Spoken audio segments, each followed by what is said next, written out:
The cafeteria was alive with noise, plastic trays clattering, sneakers squeaking across the tile floor, and the ever-present din of teenage voices trying to outshout each other.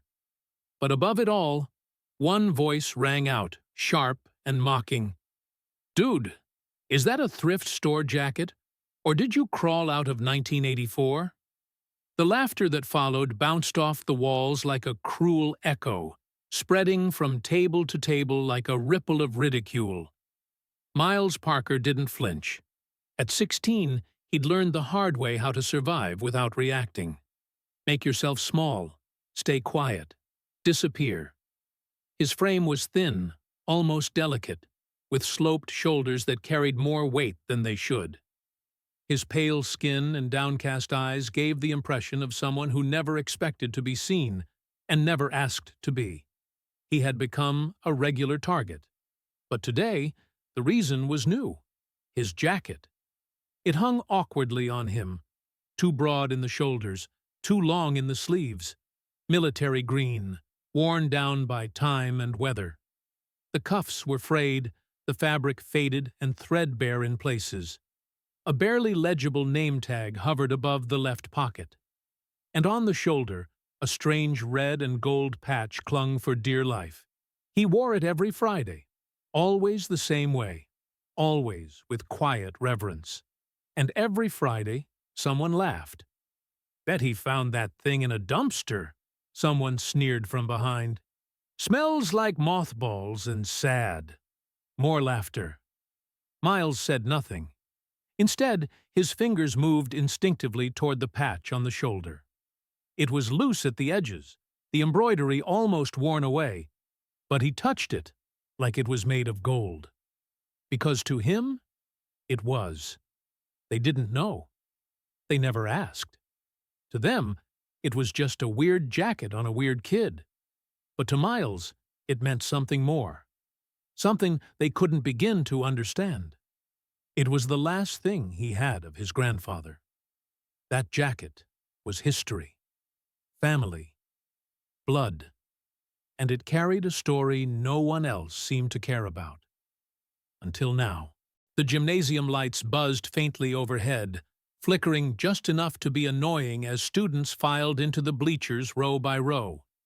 Veterans Day at Jefferson High was, for most kids, a yearly routine. Flags hanging from the rafters, a choir humming half-hearted renditions of patriotic songs, and a few elderly veterans seated near the stage like relics from a history book. Miles sat near the back, still wearing the jacket. He always wore it on Fridays, but on this day it felt heavier, like it knew it belonged here more than he did. The student body filled the bleachers with fidgeting bodies and glazed eyes. Most were already halfway checked out, tapping at phones under their laps or whispering plans for the weekend. Teachers paced along the edges, occasionally shushing students or herding them into rows like sheep. The principal, Mr. Halpern, stood at the podium rehearsing his remarks. No one was really paying attention. The veterans were introduced one by one. A few polite claps, some awkward nods. Each story shorter than the last, each face weathered by time, but largely ignored by the restless crowd. Miles clapped each time. He clapped for them, and for the man who was no longer here to speak for himself. His grandfather, Staff Sergeant Roger Parker, had died before Miles was even born. But the stories about him lived like whispers in the corners of his mother's house. Stories about courage, about sacrifice, about a quiet man who did loud things for his country. The jacket had been packed away in a cedar trunk until last year, when Miles found it. Since then, it had become a kind of armor, not against bullets, but against the silence, against being forgotten. He wore it because no one else did. He wore it because someone had to. And then, the moment that changed everything arrived without warning. The doors at the back of the gym swung open with a heavy echo, cutting through the noise like a knife. Heads turned. Whispers stirred. and in walked a woman unlike anyone they expected. She wasn't on the program. She wasn't from around here. She wasn't even stopping at the podium. Instead, General Elena Griggs walked with steady, commanding strides down the center aisle, medals gleaming under the fluorescent lights, her posture unshakable. Students straightened. Teachers fell silent. The air shifted as if the room itself recognized power when it entered, and she wasn't looking at the stage. She was looking for something. No, someone. Miles. The sound of her boots echoed with purpose as General Elena Griggs moved through the rows of stunned students. Her presence was a force, composed, fierce, undeniable. The ribbons on her chest told stories no one in that gym could imagine. 4 silver stars gleamed from her shoulder boards. Her sharp uniform contrasted with the faded banners behind the stage, and she moved like someone who knew exactly where she was going. But still, no one understood what was happening. Not yet. The principal fumbled forward, a nervous smile plastered on his face. "General Griggs, it's an honor." She didn't stop, didn't even slow down. Her eyes were locked on one thing. One person. Miles Parker, the boy in the worn military jacket. His heart started to pound. He looked around, confused, unsure why a 4-star general was staring at him like she had seen a ghost. She stopped in front of him. Dead silence. It was as if the whole gym held its breath. "Miles Parker?" she asked, her voice low but unwavering. It wasn't a question she needed answered. He stood, slowly, confused and pale, his hands gripping the sides of his jacket like a life raft. "Yes?" Her eyes dropped to the red and gold patch barely hanging onto his shoulder. She raised her hand, almost reverently, and pointed at it. "Where did you get that jacket?" Miles hesitated, clearing his throat. "It belonged to my grandfather, Staff Sergeant Roger Parker. He served in Vietnam. He died before I was born." She blinked. Once. The room didn't move. Her voice, when it came again, had changed, still firm, but laced with something deeper now. A memory. A tremor of emotion that someone like her rarely showed in public. "That patch," she said softly, "that's from the Recon Lightning Unit."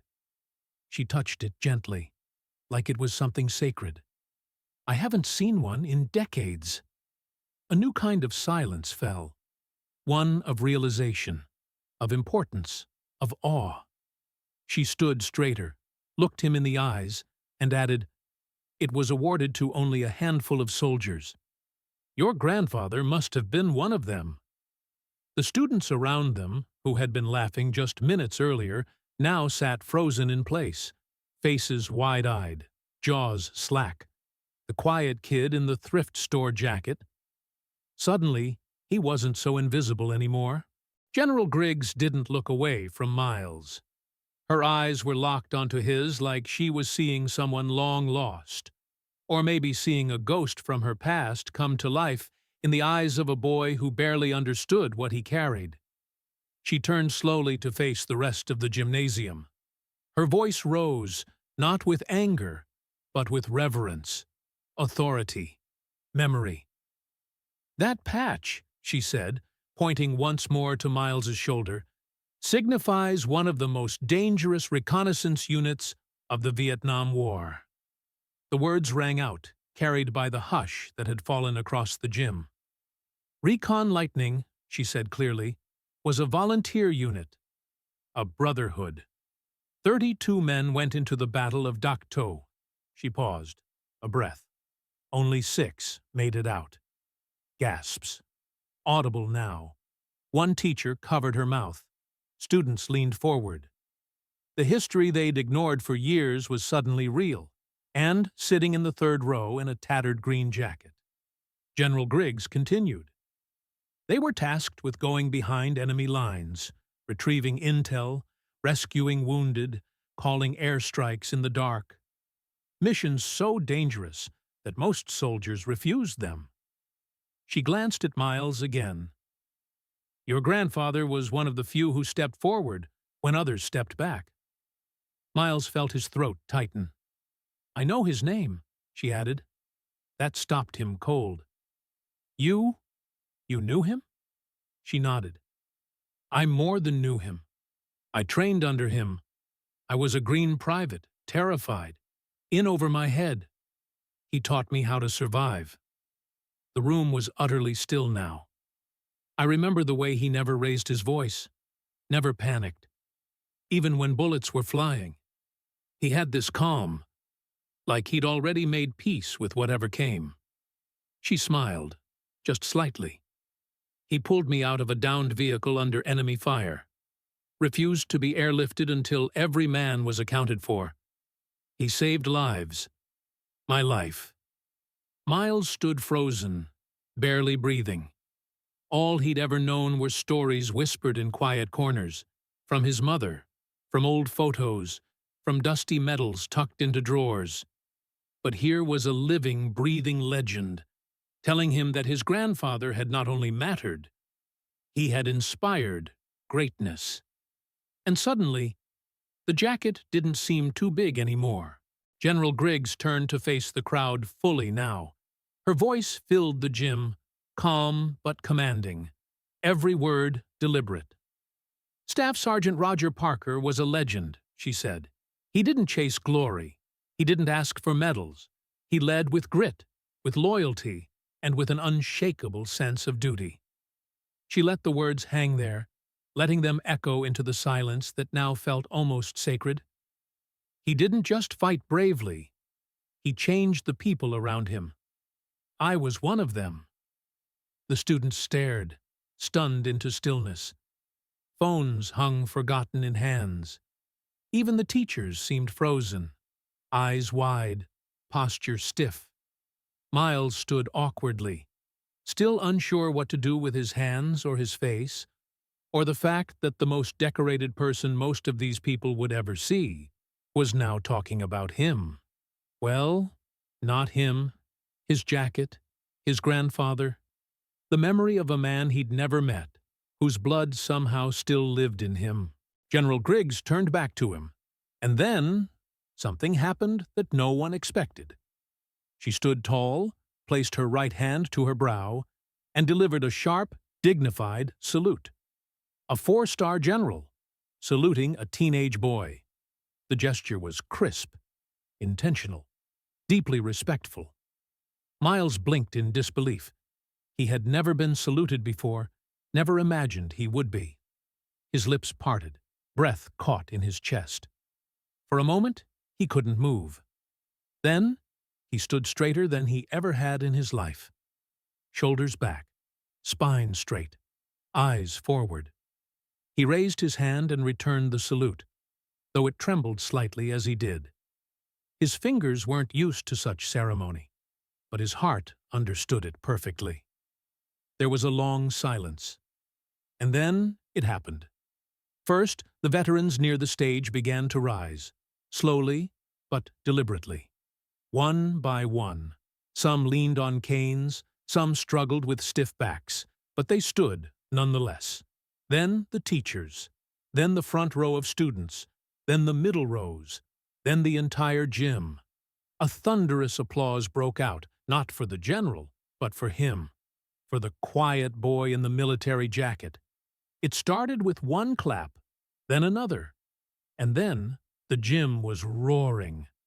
The sound of hands coming together filled every corner, shaking the bleachers and bouncing off the gymnasium walls like a storm of recognition, of gratitude. Students who hadn't said a word to Miles in years were now clapping for him. Not out of pity, not because they were told to, because they understood, because they saw him. Some of them even wiped at their eyes, surprised by the lump in their throat that had formed without warning. Others stood still, arms folded, but even they didn't sit down. General Griggs lowered her salute and stepped back, giving him space. not as a superior to a subordinate, but as one equal honoring another. Miles, still trembling, sat down slowly. His mind raced. His body felt weightless and heavy all at once. He could feel eyes on him, dozens, maybe hundreds, but for the first time, they didn't burn with mockery. They felt warm, respectful, the kind of gaze you give someone after learning the truth behind what they carry. The applause finally began to fade, slowly, respectfully, like a wave pulling back from the shore. General Griggs returned to the podium. Her speech, if she had even written one, was forgotten. She didn't need it now. Legacy, she said simply, her voice still echoing in the aftermath of the ovation, is not just about medals or ceremonies. It's about the people we shape, the courage we pass down, the stories we live so others can tell them. She looked back at Miles. And sometimes, she continued, a legacy survives through a single jacket worn by someone who refuses to let history be forgotten.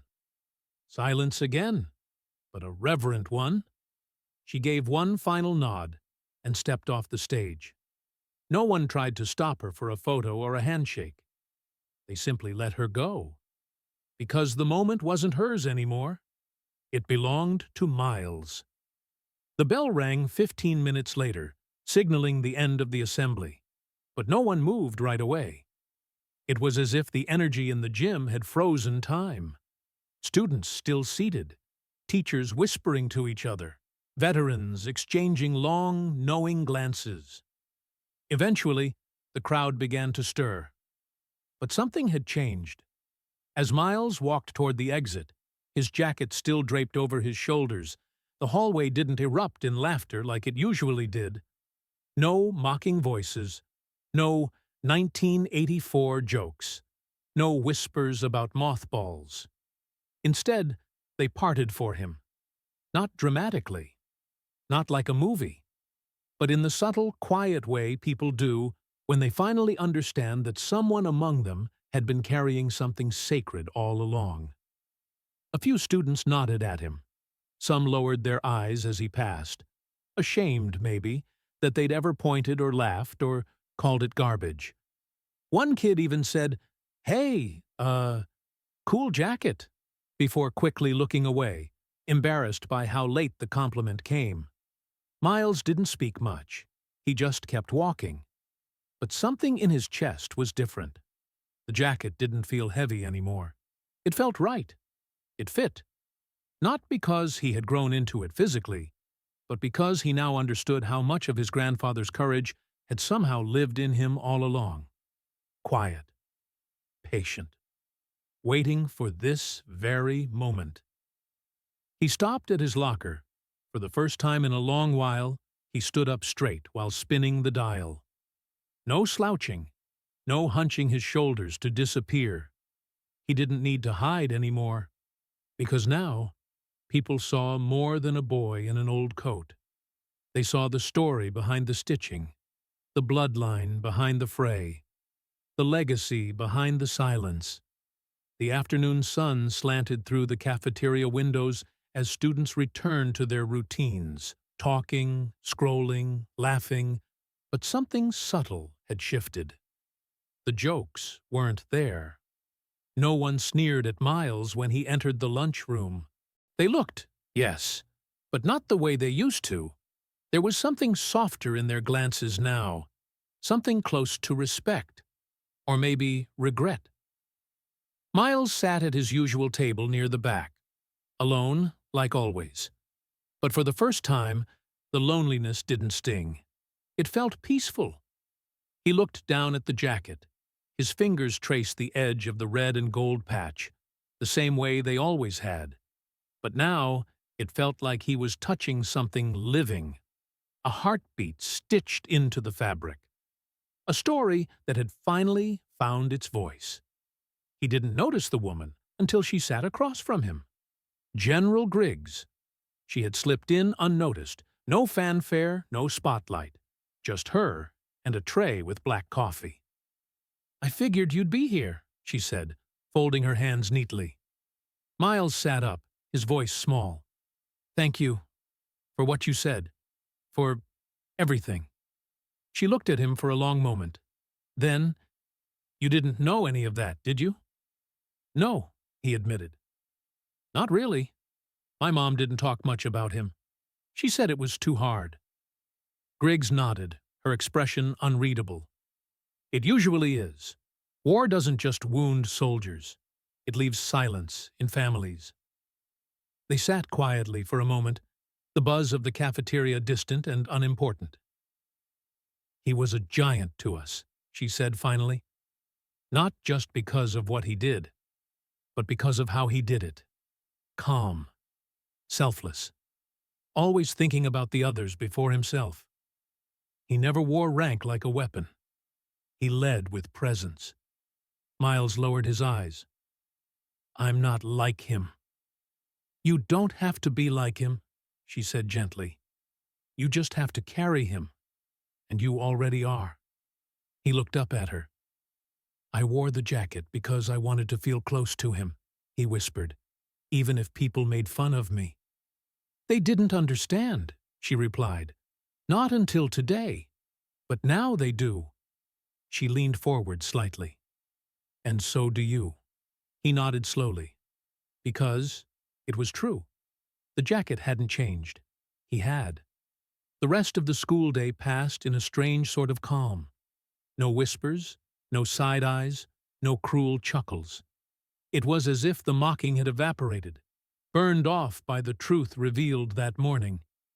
And while the quiet made Miles nervous at first, it slowly began to feel comforting. He walked the halls differently now, not with pride exactly, but with steadiness, like he no longer needed to shrink himself to survive the day. In history class, a few students asked questions, real ones. "Is that really your grandfather's jacket? Did she really say he trained her?" And one that Miles never expected. "Can you tell us more about the Recon Lightning Unit?" Miles didn't know all the answers, but for the first time in his life, he wanted to find them. At home that evening, he pulled out the old shoebox from under his bed, the one he hadn't opened in years. Inside were faded photographs, a silver bracelet, and a stack of brittle, yellowed letters. He sat cross-legged on the floor, carefully unfolding each piece of his grandfather's story. He read about patrols through thick jungle, about fear, brotherhood, loss, loyalty. He read a letter addressed to Miles's mother, written in rough, tight script. "If I don't come home, tell my grandson someday that being brave doesn't mean not being scared. It means doing the right thing even when you're terrified. If he wears my jacket, I hope it makes him feel strong. But more than that, I hope it reminds him who he comes from." Miles stared at the words. His throat tightened. For years, the jacket had felt like armor, something to shield him from the world. Now, it felt like a connection, not just to the past, but to who he was becoming. He stood and walked to the mirror, looked at himself. The sleeves were still frayed, the fabric still thin. But in the reflection, he didn't see a shy, pale kid trying to disappear anymore. He saw the grandson of a hero, and he saw a boy finally growing into his story. The following Friday, Miles did what he always did. He reached for the jacket. But this time, there was no hesitation. He slid his arms into the sleeves and smoothed the shoulders. The fabric, though aged, no longer felt fragile. It felt solid, like the embrace of something timeless, something earned. When he walked into school, heads turned, but not for mockery, not for ridicule. There was something almost ceremonial in the way students stepped aside now. No one said much, but they didn't have to. The silence was full of meaning. During lunch, someone from the yearbook staff approached him. "Hey, we're doing a Veterans Day piece," she said awkwardly. "We were wondering if we could include you. And, Your jacket? Miles hesitated, then nodded. Sure. He sat for a photo in the courtyard, golden leaves scattered around him. He didn't smile. He didn't pose. He just sat, steady and still, wearing history on his shoulders like a second skin. That afternoon, just before the final bell, the intercom crackled to life.